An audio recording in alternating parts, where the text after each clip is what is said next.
इस वीडियो में हम डिस्कस करेंगे इनकम टैक्स रिटर्न कितनी प्रोसेस हो चुकी है और कितने दिन में आपका इनकम टैक्स का रिफंड आ सकता है और किन व्यक्तियों के लिए इनकम टैक्स डिपार्टमेंट ने नई एडवाइजरी जारी की है इनकम टैक्स रिटर्न को रिवाइज करने के लिए। तो आप इस वीडियो को अंत तक जरूर देखें।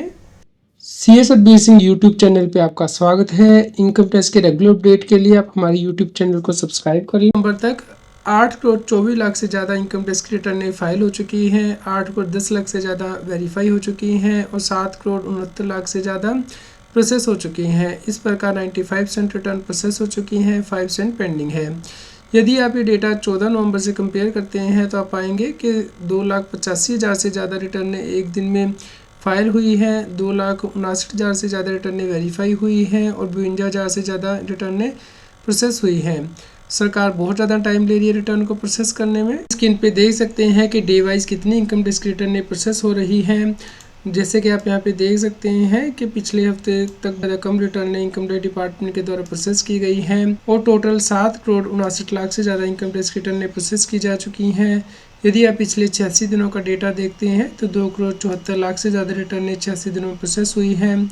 जो एवरेज नंबर है ITR प्रोसेसिंग की हर रोज़ जो हो रही है वो कम हो चुकी हैं, 3,19,000।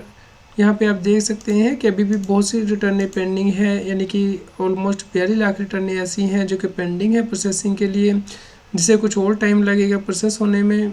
इनकम टैक्स एक्ट में बहुत important decision income tax appeal tribunal में दिया गया है।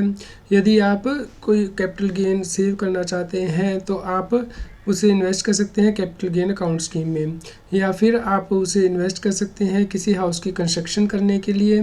तो यहाँ पे इनकम टैक्स अपील ट्रिब्यूनल ने बहुत इंपॉर्टेंट डिसीजन दिया है कि यदि आप अमाउंट को यूटिलाइज़ कर लेते हैं कंस्ट्रक्शन करने के लिए, भले ही हाउस अभी कंस्ट्रक्ट नहीं हुआ है, तब भी आप एग्जम्पशन क्लेम कर सकते हैं इनकम टैक्स एक्ट में।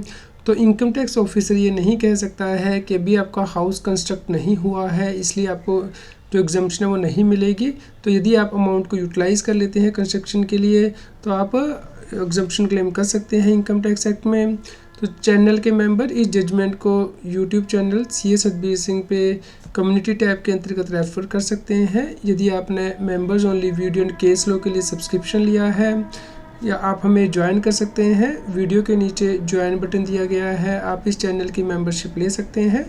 डिपार्टमेंट के द्वारा कोई असेसमेंट की जाती है और उसके दौरान टैक्स पेयर को नोटिस जारी किया जाता है जिसमें कि सिर्फ 2 दिन का टाइम दिया जाता है रिप्लाई करने के लिए, तो नोटिस वैलिड नहीं कहा जाएगा।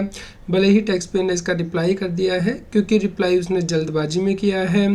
इसके लिए हाई कोर्ट ने इम्पोर्टेंट डिसीजन दिया है कि कम से कम 7 दिन का टाइम इनकम टैक्स डिपार्टमेंट को देना होगा नोटिस का जवाब देने के लिए। तो आप इस प्रकार की जजमेंट से हेल्प ले सकते हैं। जब भी आपको इनकम टैक्स डिपार्टमेंट से कोई नोटिस आता है तो आपको उसका टाइम ज़रूर चेक करना है कि आपको कितना टाइम दिया गया है रिप्लाई करने के लिए।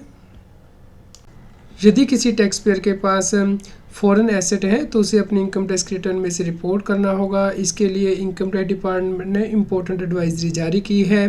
इनकम टैक्स डिपार्टमेंट ने कहा है कि बहुत सी information income tax department collect करता है फॉरेन कंट्री से कॉमन रिपोर्टिंग स्टैंडर्ड के अंतर्गत और foreign account tax compliance act के अंतर्गत। इसके अंतर्गत फॉरेन एसेट से रिलेटेड जानकारी इकट्ठी की जाती है। अकाउंट होल्डर का name, address, tax identification number, account balance और इनकम डिटेल जैसे कि इंटरेस्ट, डिविडेंड, एक्स्ट्रा। क्योंकि इनकम टैक्स रिटर्न में टैक्स पेयर को दिखाना होता है कि उसके कितने फॉरेन एसेट है, कितनी इनकम है। इसके लिए शेड्यूल FA दिया गया है फॉरेन एसेट, और इसके साथ ही शेड्यूल FSI दिया गया है फॉरेन सोर्स इनकम के लिए।